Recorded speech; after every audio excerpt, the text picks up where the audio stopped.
Masuk ke part 2, video IPA part 2. Nah, di sekarang itu kita sering sekali membaca baik itu di internet, di koran, di televisi. Kita sering sekali menemukan kasus-kasus bahwa banyak beberapa nelayan di sekitar kita yang menangkap ikan dengan menggunakan alat-alat yang seharusnya tidak digunakan karena akan berdampak pada ekosistem dan habitat laut.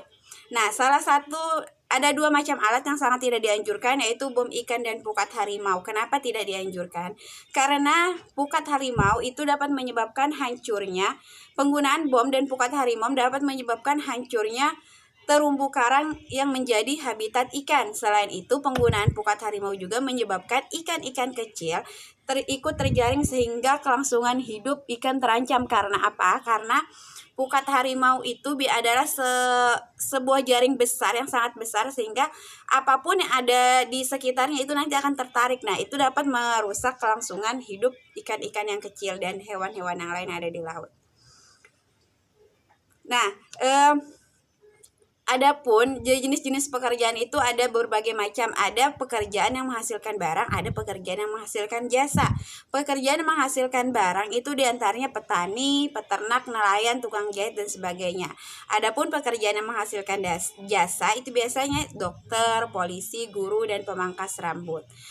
Barang-barang yang dihasilkan dari setiap pekerjaan itu sangat beragam. Banyak diantaranya memanfaatkan sumber daya alam di Indonesia. Sumber daya alam merupakan kekayaan alam yang diciptakan oleh Tuhan untuk kesejahteraan manusia. Perhatikan tabel di bawah ini. Di situ ada 5 gambar berbagai jenis pekerjaan dan berbagai jenis barang yang dihasilkan. Nah, dari kelima pekerjaan tersebut, jenis sumber daya alam yang dihasilkan pun berbagai macam. Ada sumber daya yang dapat diperbaharui dan ada sumber daya alam yang tidak dapat diperbaharui. Kalian pasti masih ingat apa itu sumber daya alam yang dapat diperbaharui dan sumber alam yang tidak dapat diperbaharui. Ya, sumber daya alam yang dapat diperbaharui adalah sumber daya alam yang walaupun kita ambil secara terus-menerus, dia tetap ada. Dia tidak akan pernah habis. Tapi, walaupun stoknya masih banyak di bumi ini, tapi kita juga tidak boleh boros dalam menggunakannya. Berbeda dengan sumber daya alam yang tidak dapat diperbaharui, selain karena jumlahnya yang sedikit dan akan habis apabila diambil terus-menerus, juga karena proses pembuatan sumber daya alam yang tidak dapat diperbaharui ini membutuhkan waktu yang sangat lama. Contohnya kita sudah pernah pelajari, yaitu batu bara. Masih ingat kan bagaimana proses terjadinya batu bara?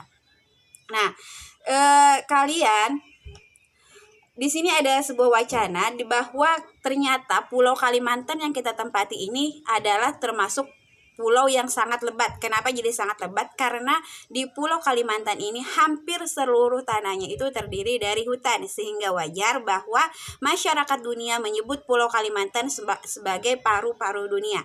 Tapi apakah anggapan itu masih sama anggapan yang dulu itu masih sama dengan tahun sekarang, dengan masa-masa sekarang? Sekarang kalian silahkan lihat di rangkuman.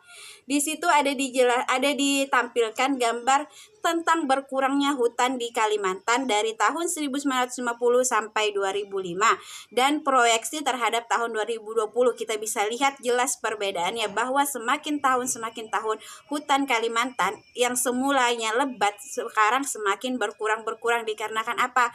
Karena makin banyaknya penebangan hutan, penebangan pohon, makin banyaknya pengusaha-pengusaha membuka area pertambangan, semakin banyaknya pemukiman penduduk, itu yang menyebabkan berkurangnya jumlah hutan yang ada di bumi Kalimantan. Ada beberapa cara yang bisa kita lakukan untuk menjaga kelestarian hutan. Pertama itu dengan melakukan reboisasi atau penanaman kembali hutan yang gundul. Selain melakukan reboisasi, penerapan sistem tebang pilih dan sistem tebang tanam. Ketika pohon itu sudah ditebang, kita pun harus mengganti dengan pohon baru dengan menanam lagi di hutan tersebut.